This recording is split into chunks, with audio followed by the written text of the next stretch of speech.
Bueno, hermanos, hoy vamos a iniciar algo muy bonito y es el capítulo 7. El capítulo 7 habla de la sabiduría y la insensatez. Es uno de los temas que más toca Salomón. En toda su carta es uno de los temas que más toca. Y es porque no hemos aprendido a vivir. Día tras día nos damos de cuenta que no aprendimos a vivir. Y entonces Salomón lo que más recalca es eso. Entendamos para qué estamos aquí, por qué estamos aquí y para quién estamos aquí, ¿no?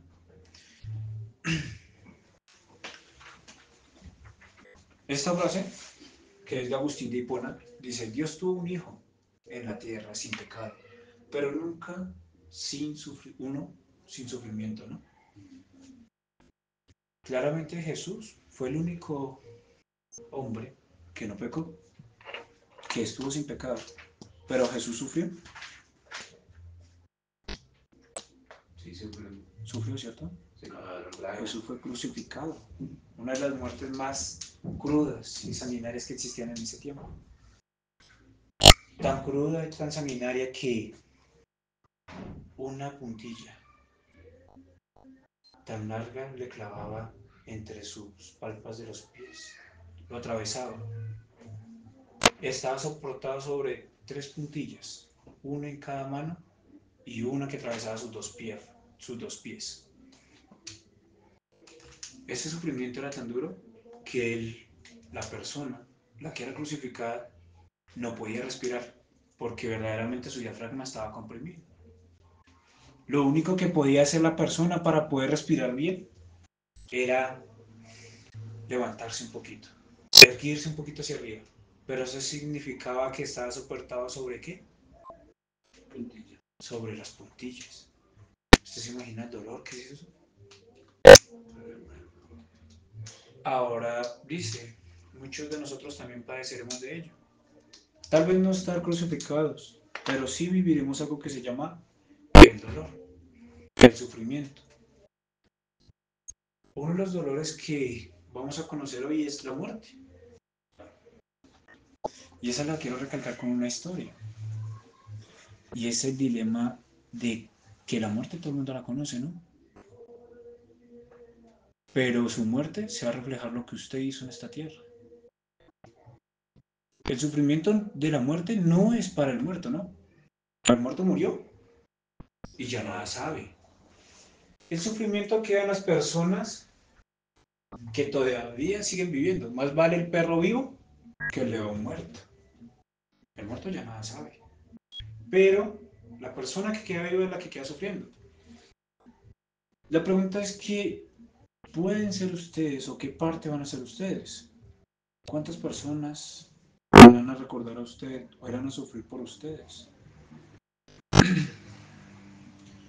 Hace aproximadamente, les voy a contar una historia prácticamente mía. Hace una semana ya prácticamente salí a estudiar.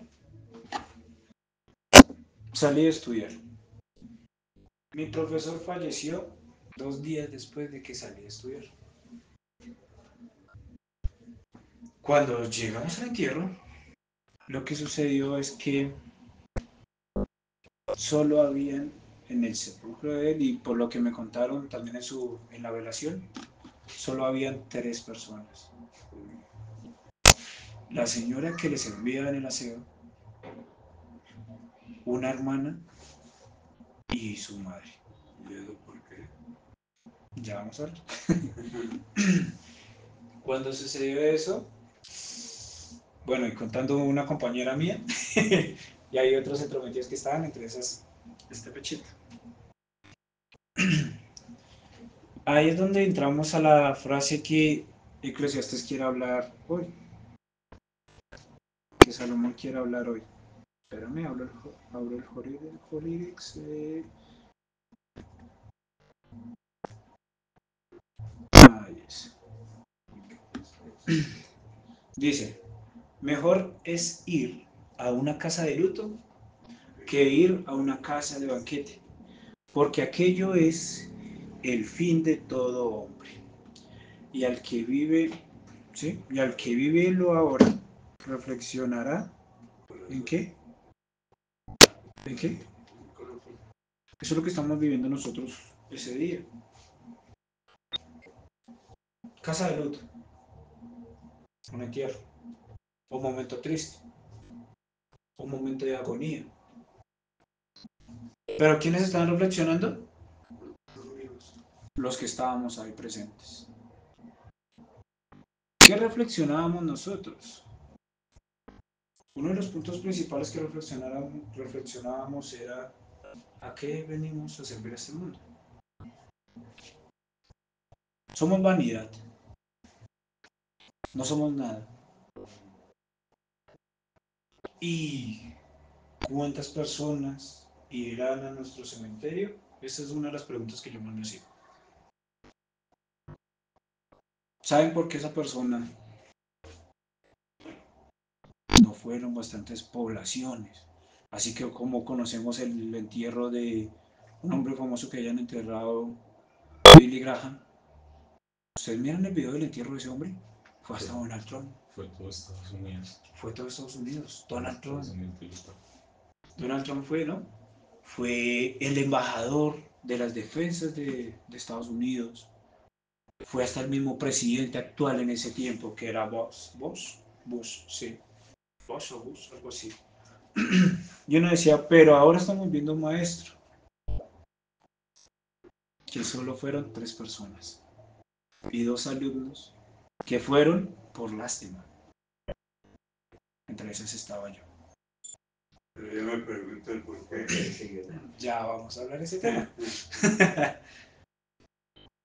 Uno se hace esa misma pregunta, ¿por qué? ¿Por qué en uno fueron cantidades? Pero en otro fueron... ¿Por qué no fue toda la familia? Exacto. Toda la Sí, familia. bueno, Porque- puede que no una cantidad de gente, pero La familia. ¿Por qué en uno fueron cantidades y su familia? Y en otro solo fue 3 personas. Y entre ellos no entraban sus hijos no llegaron. Sabíamos que tenían hijos. Ahí es donde uno comienza a meditar. En una fiesta, usted está contento, usted está feliz, pero no medita qué es lo que usted está haciendo con su vida y para qué sirve en esta vida. Y es algo que recalca las escrituras todo el tiempo. Id y predicad a las naciones, llevándolas al nombre del Padre, del Hijo y del Espíritu Santo, bautizándolas, y Dios no los dejará jamás solos. Algo que nombra Jesús en todas las escrituras, y se lo digo, ¿cuál es la muerte más anunciada? Jesús. La de Jesús. Dividió la historia en 2. ¿Qué hizo este hombre que no hizo tal vez este profesor? Y es a quienes logró ayudar, servir o utilizar. Cuando usted va a un entierro, va por agradecimiento, por consolación, o por qué momentos va. Va por lástima, por que conoció a la persona y esta misma persona lo llevó a cierto punto, siempre va por algo, un recuerdo. Es eso, una emoción. ¿La que causó quién? Esa persona en usted. Usted va por un recuerdo, un momento, una sensación, una emoción que usted vivió con esa persona. La pregunta es, ustedes hoy, si se murieran, ¿cuántos podrían ir a su velorio? ¿A cuántas personas ayudó? ¿A cuántas personas sirvió? Siempre fue el vecino amargado que nadie quiso. Porque se Por ve. ejemplo, yo fui Sí. al entierro de la hija Don Vicente, al velorio de la hija Don Vicente. Yo a ella no la conocí. Ujú. Yo fui por estar con Don Vicente, ser el Sí, amigo, por la familia, acompañar. claramente. Pero yo realmente no, Sí, no, y hay veces. nunca lo conocí. Nunca lo conoció. Sí, No la total, hay conocí. veces que en las situaciones y circunstancias que usted va por la familia. Por la familia, correcto. Pero hay otras circunstancias que usted va por la persona. Por la Entonces, Hay dos.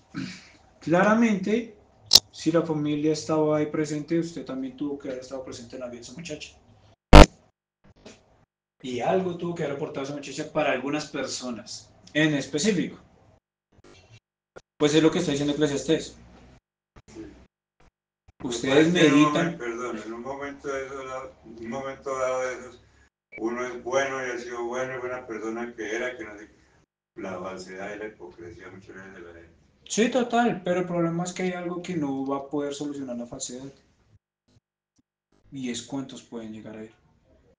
Yo nunca he ido donde nunca hubo algo de importancia. Mira, hermano, usted va a decir que es buena gente. Yo nunca he ido donde no hay algo de importancia para mí. Yo fui donde él porque lo conocí, porque me enseñó, porque me instruyó. No me llevaba bien con él, pero algo me aportó. Pero yo me pregunto, perdona Leo, ¿qué fue ese señor en vida? ¿Malo? Esa es la ¿Por pregunta. qué lo dejaron abandonado en el último momento? Esa es la pregunta. Otra Tal vez él pregunta nunca que hizo el surge mal. ahí, otra pregunta que surge, ¿cuántos compañeros suyos eran? ¿O a cuántos él les enseñaba? Esa es la pregunta. El ¿Por problema qué ahí no es saber si él hizo algo bueno o algo malo. Algo Ahí el malo punto es saber qué no hizo. Porque muchas veces hablamos, él de pronto trató mal a sus hijos y por este motivo sus hijos no fueron. Ah, ok, pero si al revés, él tuvo que haber estado presente en la vida de ellos y nunca lo hizo. pero ese no era el motivo para... No, nos dicen las Los- escrituras, cuando uno los sabe qué es lo padres que bueno son malos y no padres. lo hace, También es pecado. también es pecado. Muchas veces siempre juzgamos a decir qué es lo malo, pero no vemos que nosotros al ser neutrales. Hubo un hombre que dijo algo muy particular. Él decía, si no va a ayudar, no estorbe. Si usted no va a aportar, no estorbe. Entonces lo mismo viene en esta referencia. Usted puede estar en esta tierra, pero no haber hecho nada, no haber servido a nada. Y no hizo nada malo, no robó, no mató a nadie y no afectó la vida de otras personas. Pero el no haber hecho algo positivo para ellos también puede ocasionar lo mismo, desolación de la persona. Si usted no ayudó a alguien, ¿qué espera que vengan a decir si cuando usted se muera ninguno se va a acordar de un momento que hizo para usted? No, pero digo que por malo que sea la persona, tiene que uno acordarse. La familia especialmente tiene que acordarse de él. Por malo que haya sido uno. Pues eso no Seguro. es, pero pues eso no es lo que, Así no vayan los amigos ni nada de eso. pero aquí eso es lo que él nos está Sí, diciendo.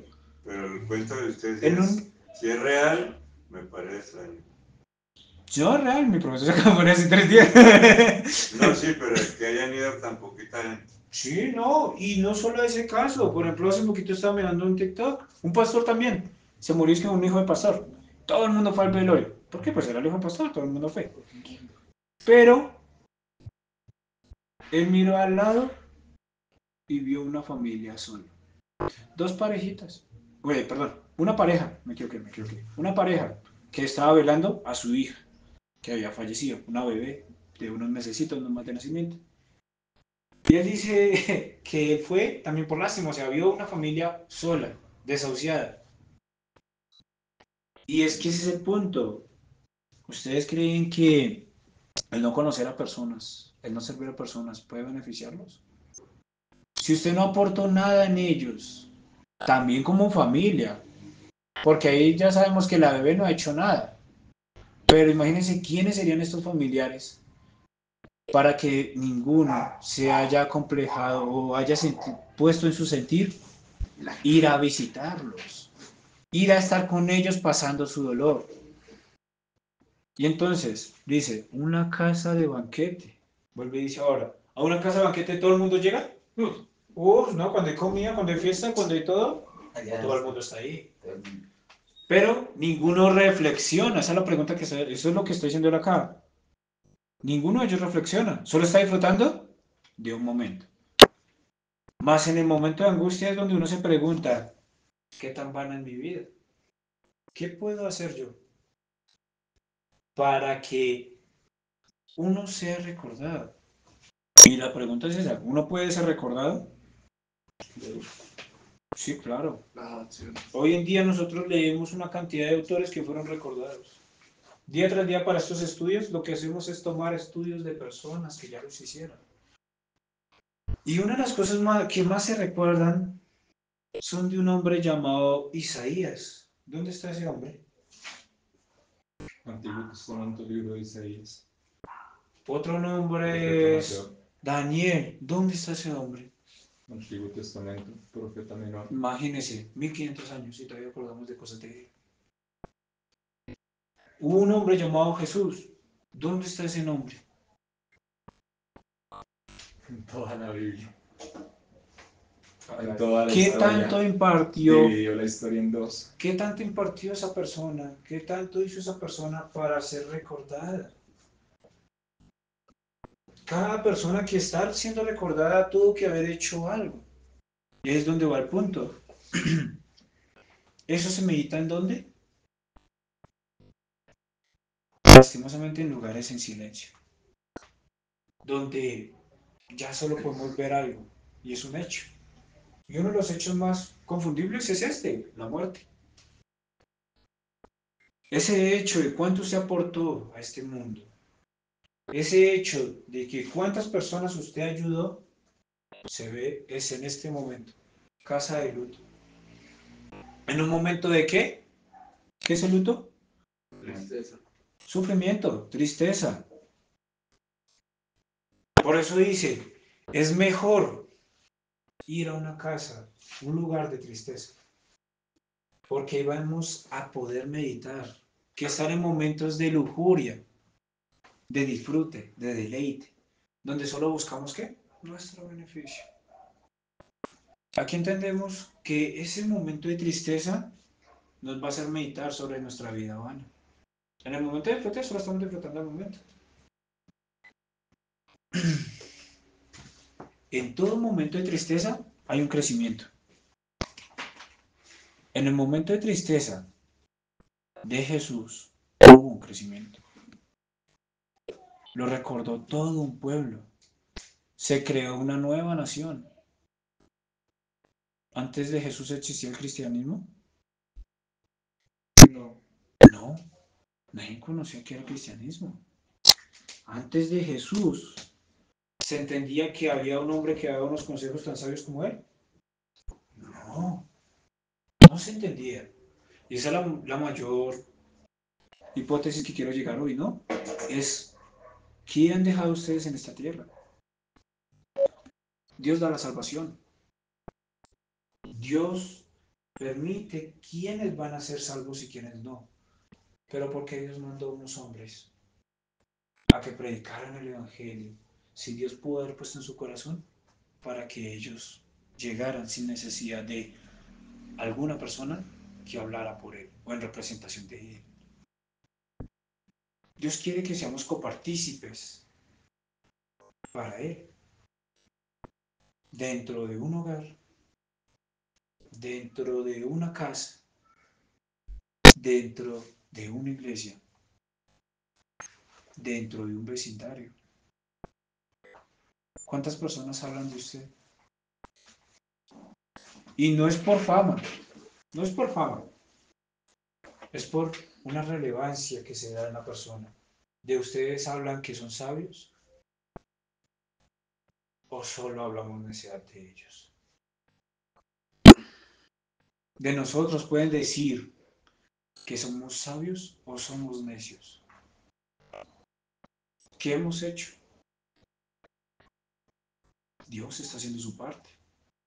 Ahora pide que seamos copartícipes para Él. Que muchas veces por estar en el deleite no meditamos esas pequeñas cosas de que nuestra vida es vana. De que poco tiempo vamos a vivir acá para meditar y comprender qué es lo que Dios nos ha mandado a hacer. Eso solo lo meditamos en momentos de tristeza. ¿Cuándo decidimos llegar a una iglesia? ¿O cuándo decidimos buscar de Dios? Cuando estaba muy mal. Cuando estamos mal. ¿Por qué? Porque nos sentamos en una cama, nos sentamos en un piso a meditar qué hemos hecho mal, ¿no? ¿Qué ha sido lo que nos ha llevado hasta esa circunstancia? ¿Qué ha sido lo que nos ha permitido llegar a ese momento de incertidumbre? Brenda, ¿me buscas, porfa, el Salmo 90:12, porfa?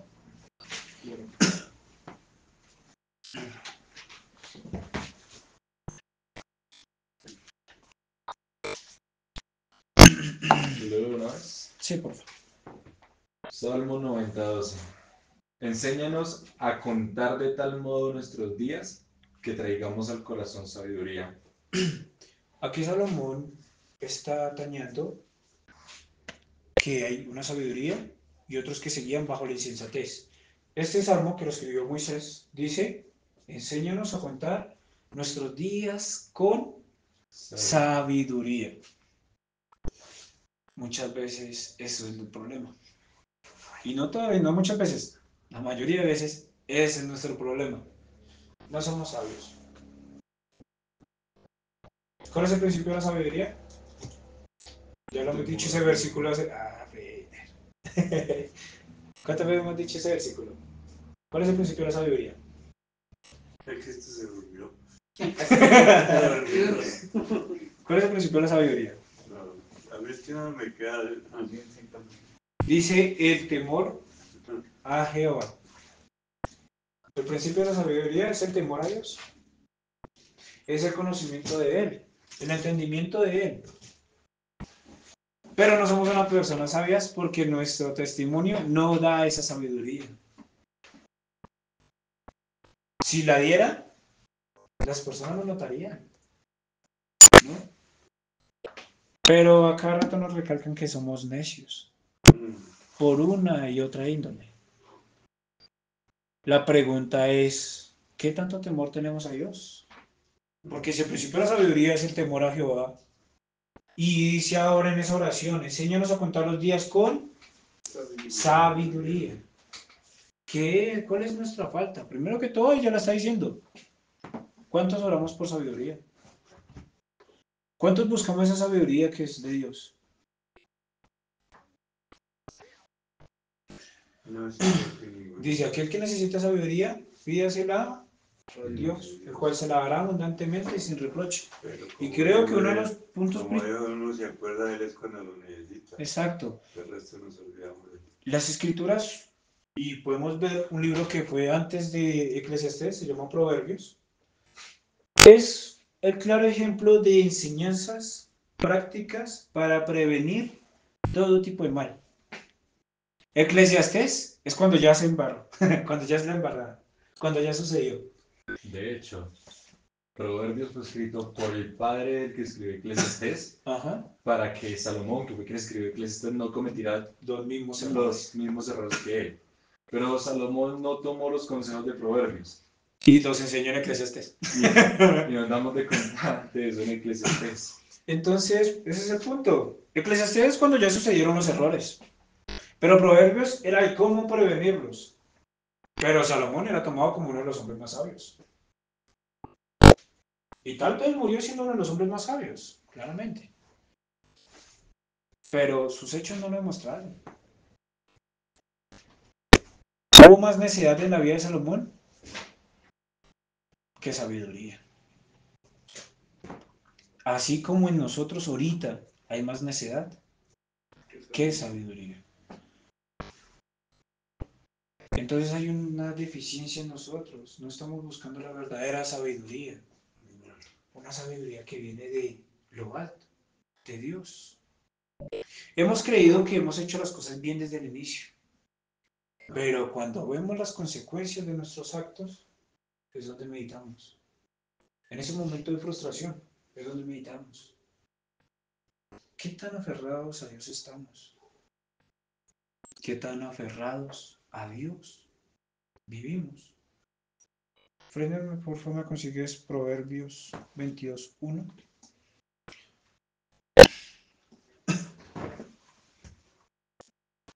¿Qué tan aferrados a Dios vivimos?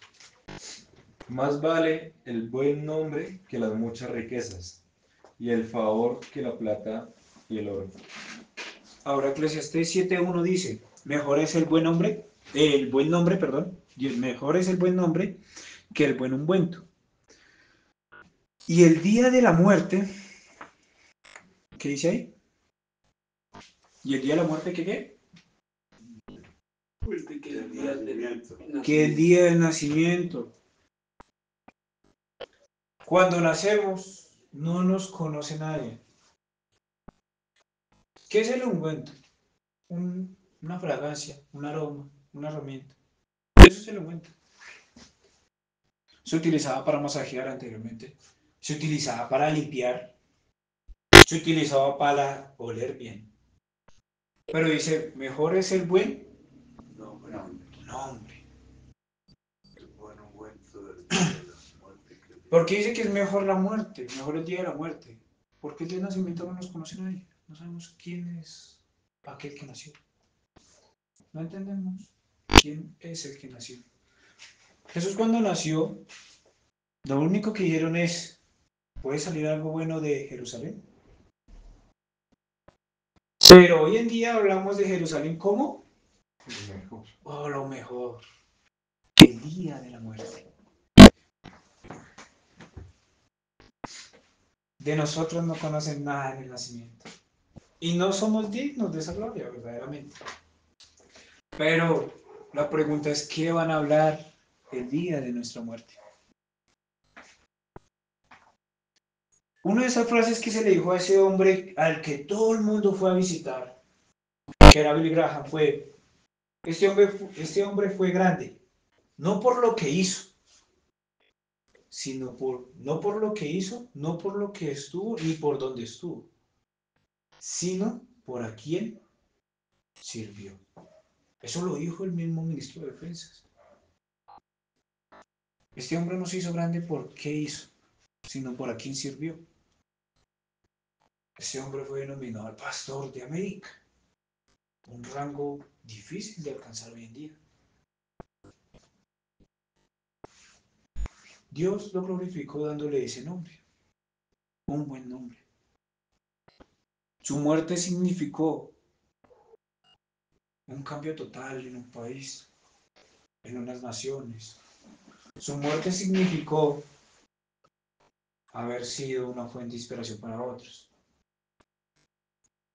Esa misma fuente de inspiración recalca un nombre. ¿Cuál es el nombre que está sobre todo nombre? Ustedes, nómbrenme el nombre que está sobre todo nombre. Jesús. Jesús. Jesús. Todo el mundo lo nombra, sea ateo, agnóstico, creyente, no creyente, historiador. Todos tienen que decir antes y después de Cristo. Todos tienen que nombrar a Jesús en algún momento de la vida. Un nombre que está sobre todo nombre, un buen nombre. Porfa, quiero que me acompañen. Freddy, ¿me puedes leer, porfa, Proverbios 22:1? Nuevamente. Sí, ya lo he hecho, ¿cierto? Sí. Vuelve a leer, por favor. Bueno. Más vale el buen nombre que las muchas riquezas, y el favor que la plata y el oro. Claramente el mejor testimonio que tenemos de un hombre que vivió en pobreza total fue Jesús. El Hijo del Hombre no tiene dónde postrar su cabeza. Así lo dijo. Pero su nombre está exaltado. Fue un hombre que no viajó, no salió de su nación, no estuvo en las conferencias más grandes, icónicas, pero su nombre fue exaltado. ¿Qué diferencia tenía este hombre de todos los hombres? Él hablaba en el nombre de ¿quién? de Dios. De su Padre. Él siempre menguó, siempre uno de sus temas más controversiales, incluso eso, fue que siempre hablaba escrituras. Siempre nombró a Isaías en sus sermones, ¿no? La mayoría de sus sermones, los únicos que podemos poder testificar de él que habló, fueron versículos bíblicos. Que hoy en día lo conocemos como Biblia. Anteriormente era la Torá, ¿no? Él nombró a Isaías. Y esto que dijo Isaías está sucediendo ahora. Nombró a Joel. Y esto que está hablando está ahora. Nombró a... ¿Cuál otro fue que nombró? ¿Profeta Oseas? El bautista. Oseas, Isaías, Jeremías, Jeremías. Él nombró... Lo único que se ve en sus sermones es que él nombraba Moisés. profetas. Él nombraba palabra, escrituras. Él por eso decía, yo no hablo en mi nombre. Y Dios lo exaltó. Aquel hombre del que hablamos en ese cementerio no hablaba en nombre de él y Dios lo exaltó. Muchas veces queremos decir que la importancia que vamos a tener en nuestro cementerio va a ser lo que hayamos adquirido, lo que hayamos propiciado a otras personas, pero verdaderamente no.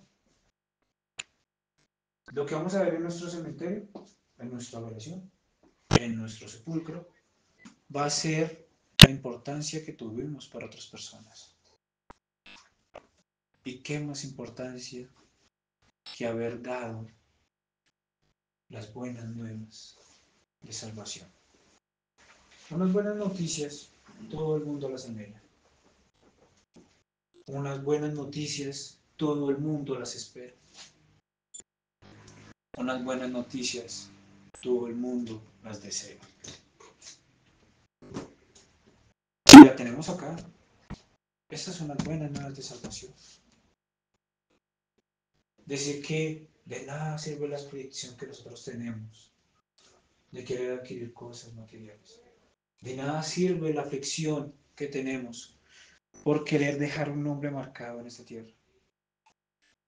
Porque eso es lo que más buscamos nosotros, los hombres. Pero hay algo sencillo. ¿Qué tanta sabiduría pueden enseñar ustedes a otros? Una mujer que no tiene mucha sabiduría dijo, no puedo debatir contra usted. Lo único que te voy a enseñar es esto. Porque solo me he dedicado a aprender esto. No tengo la mente que tú tienes. Pero sí tengo la convicción de que esto es real. Y es lo único que voy a enseñar y espero hablar desde el inicio hasta el fin.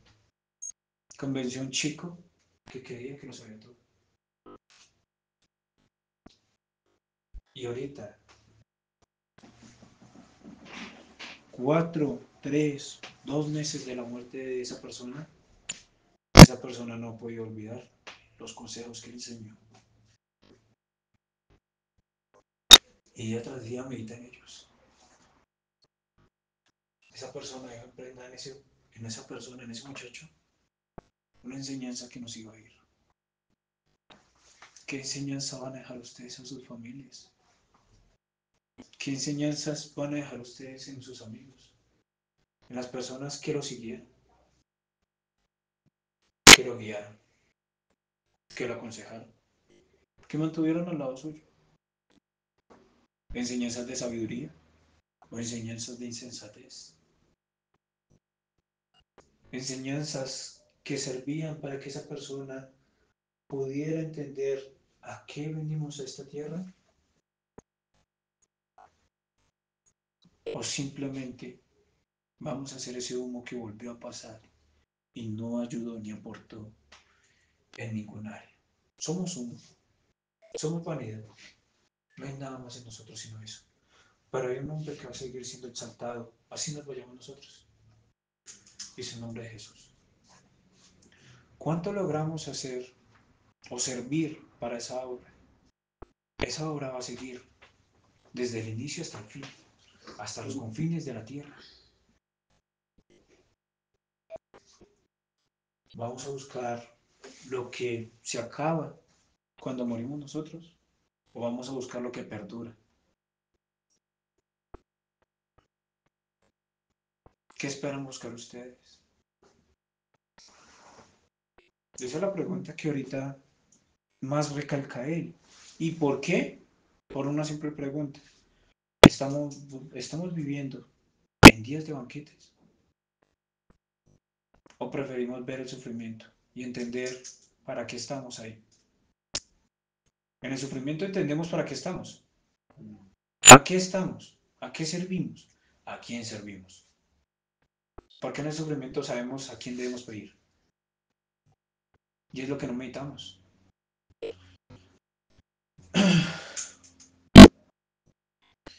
Mejor es el día de muerte que el día del nacimiento. El día del nacimiento es un festejo. Una nueva vida llegó, ¿no? Pero el día de muerte es donde decimos una vida que aportó o no aportó, no va a estar.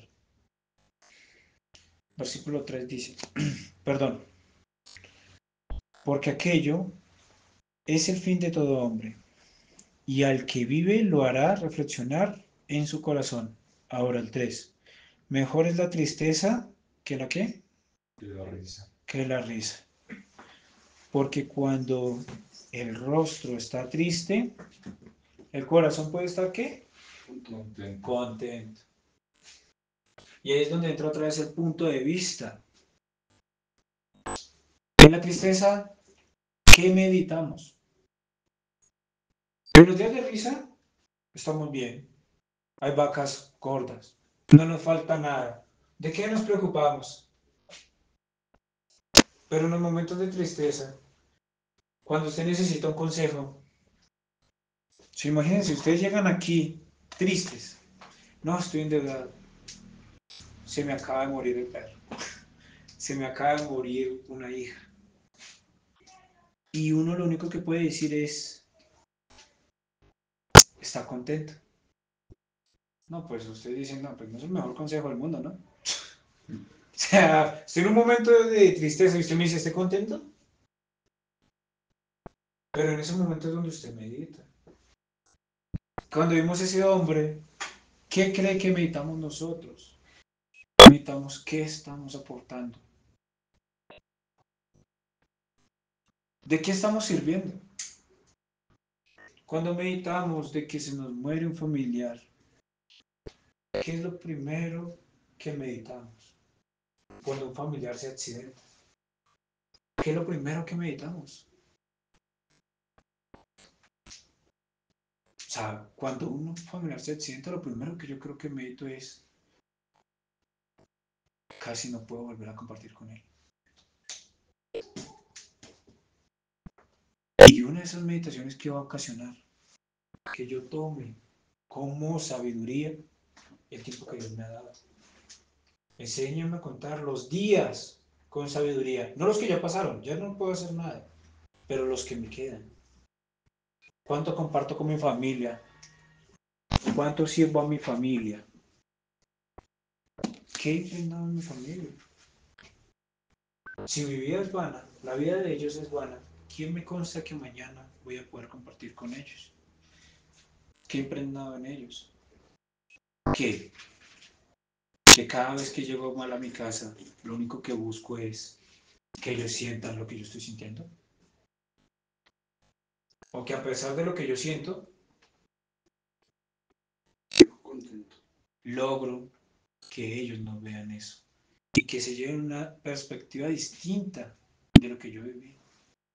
Un hombre decía algo muy importante y es que decía, la cabeza de una casa tiene un deber más fundamental que cualquier otra. Y es que si esa cabeza está colapsada, Todos los conocemos. su columna no va a estar fuerte para sostenerla.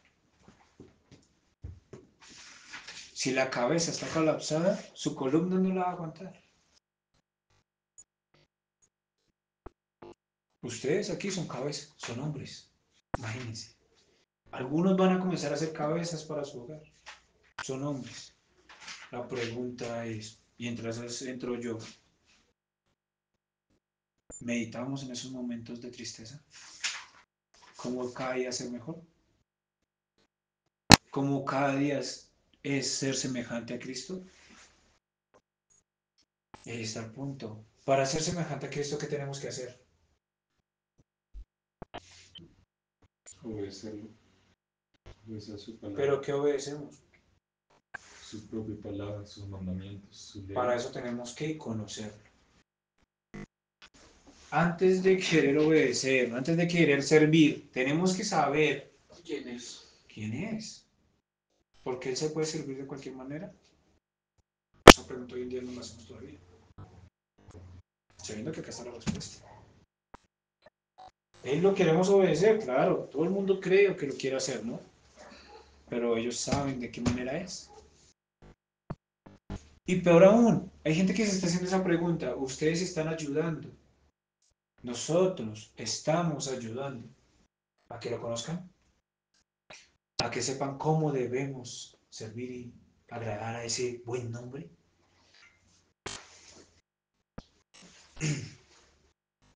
Solo hay algo que debemos conocer, y es que hubo un día que un hombre murió en la cruz por nuestros pecados, por nuestras transgresiones. Y hoy ustedes lo están conociendo. Ya tienen unas buenas nuevas. Lo que Dios haga en sus vidas, de hoy en adelante, va a ser lo que recalquen en otras personas. Y conforme sus actos, va a ser su cementerio. Las escrituras dicen algo chistoso, algo curioso. En Apocalipsis, ¿qué dice? ¿Qué nos llevaremos a la muerte? Nuestras obras. Nuestras obras. Nuestras obras. ¿A quién sirvió? ¿Para qué sirvió? ¿Qué hizo? ¿Qué logró impregnar en otros? Y eso se va a ver reflejado en un lado. Tal vez nosotros no sepamos completamente cuáles fueron sus obras, pero sí sabemos que el reflejo de ustedes se va a ver en un lado. Y es en un cementerio. En un cementerio vamos a ver. ¿Era bueno o malo? Porque sí, claramente, todo el mundo habla bonito de aquel que murió. Todo el mundo habla bonito. Pero, después de ese cementerio, ¿qué viene? La murmuración. Todo el mundo puede hablar de todos. Pero ¿qué hablan de Pablo Escobar? ¿Es más lo bueno que lo malo? ¿Qué hablan de Hitler? ¿Es más lo bueno que lo malo? De cada uno de nosotros van a hablar algo. Y puede ser algo muy bueno, como puede ser algo muy malo. Ahí está el dilema, que no todos hacemos cosas malas. No hay nadie bueno, ni tan siquiera uno que haya buscado a Dios. Pero hay algo bueno. ¿Qué se habla, por ejemplo, de Pablo Escobar? Malo. Sí, total. Yo también hizo obras buenas. Sí, total. Pero Pero, fue más lo malo que lo bueno. Y las consecuencias de Lo sus malo, buenas malo, sí. obras. Y todavía lo siguen hablando. Sí, total. por eso, lo recuerdan, ¿no? Imagínense, Por una de cosa Pablo por la otra. Escobar, uno habla que regaló una casa. Ah, bueno. Otro habla Pero que le el mató otro una está mujer. hablando que esa casa fue gracias a quien drogó, dañó a sus hijos. Esa persona que dice que edificó una casa para él, el otro está diciendo, sí, esa casa fue edificada gracias a la muerte de mi hijo.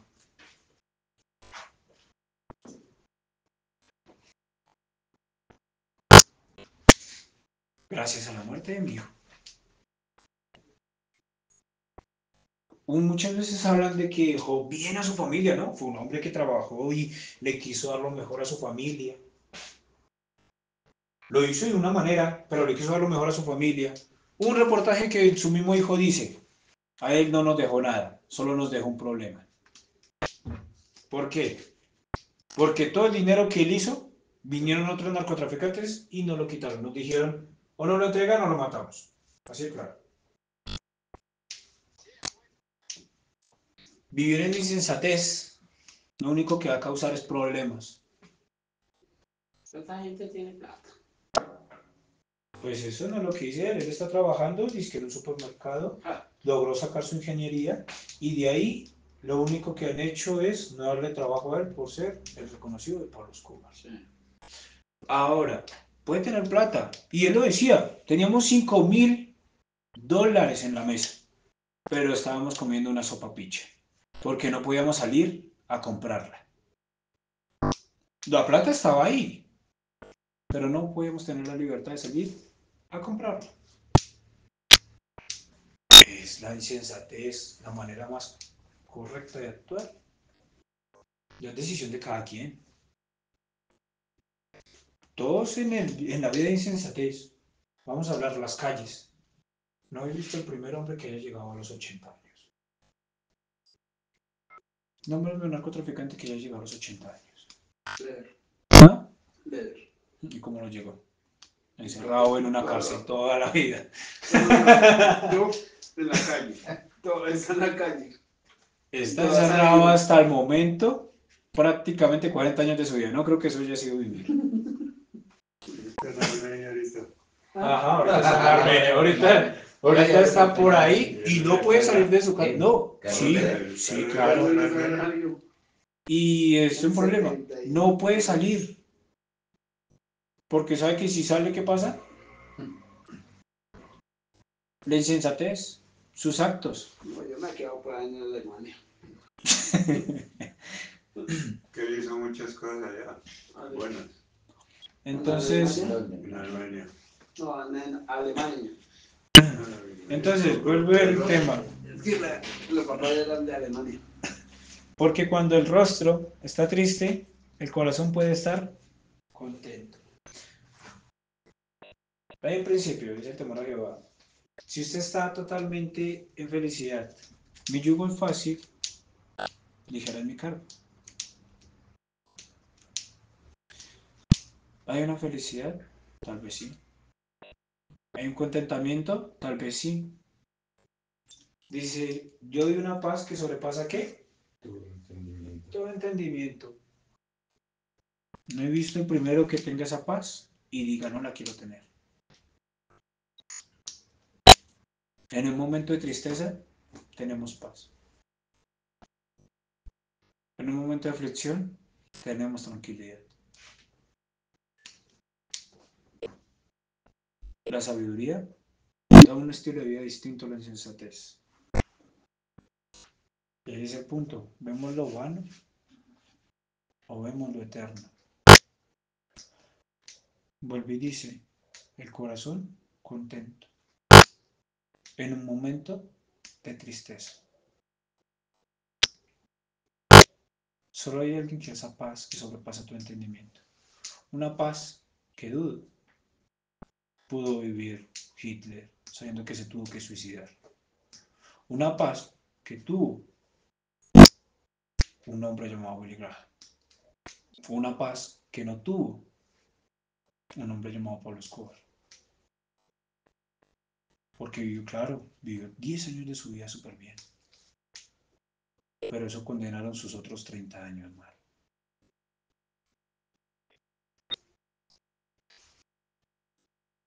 Hay una sabiduría y hay una insensatez. Hoy ustedes tienen la decisión de tomar qué quieren tomar, la sabiduría o la insensatez.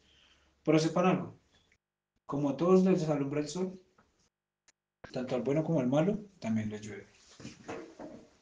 Y vamos a ver qué paz los vas a acompañar, los va a acompañar. La paz que sobrepasa tu entendimiento o una paz que se opaca en cada momento de incertidumbre.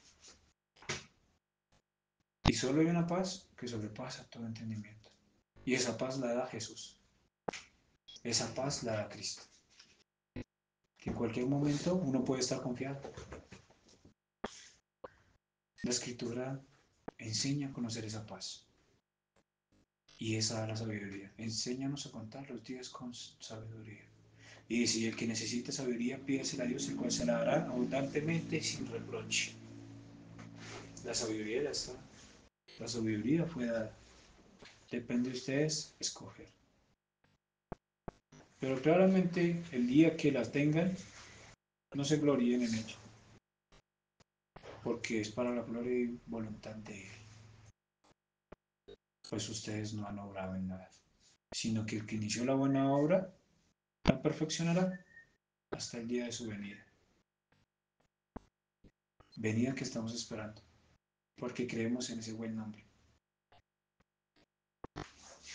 ¿Quieres decir algo? Amén. Filipenses capítulo 1, versículos 27 al 30. Dice, solamente comportados de una manera digna del Evangelio de Cristo, de modo que ya sea que vaya a veros o que permanezca ausente, pueda oír que vosotros estáis firmes, en un mismo espíritu, luchando unánimes por la fe del Evangelio.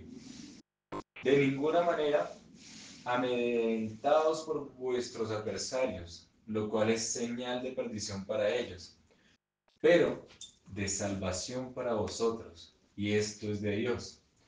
Porque a vosotros se os ha concedido por amor de Cristo no solo creer en Él, sino también sufrir por Él, sufriendo el mismo conflicto que visteis en mí y que ahora oís que está en mí. Eclesiastés, ¿pueden encender el televisor, Alejandro? Capítulo 7, versículo 1, que lo predicó Alejandro el día de hoy. Dice, mejor es el nombre que lo buen ungüento, y esto es con lo que deseo que terminemos hoy. Y el día de la muerte que el día del nacimiento. En Cristo, el mejor día que nosotros vamos a tener en toda nuestra vida va a ser el día de nuestra muerte. Para mí el vivir es en Cristo Y el morir es ganancia. y el morir es ganancia. Ustedes están en Cristo, confíen que lo están, oro constantemente porque lo estén. Y siendo que Dios se los conceda, el día que ustedes mueran, cuando ustedes cierren sus ojos aquí en la tierra, van a abrirlos en el cielo y estarán por toda la eternidad con el Señor. El mejor día de la vida de un creyente es el día de su muerte. Por eso les insto, les jacto, les repito y les ruego en nombre de Cristo que en verdad se arrepientan de sus pecados. Eclesiastés nos habla mucho de la muerte. No sabemos qué día vamos a morir, no sabemos hasta cuándo Dios nos permite estar aquí. Pero sabemos que si morimos en Cristo, el día que despertemos, lo haremos arriba y no abajo. Amén. Amén.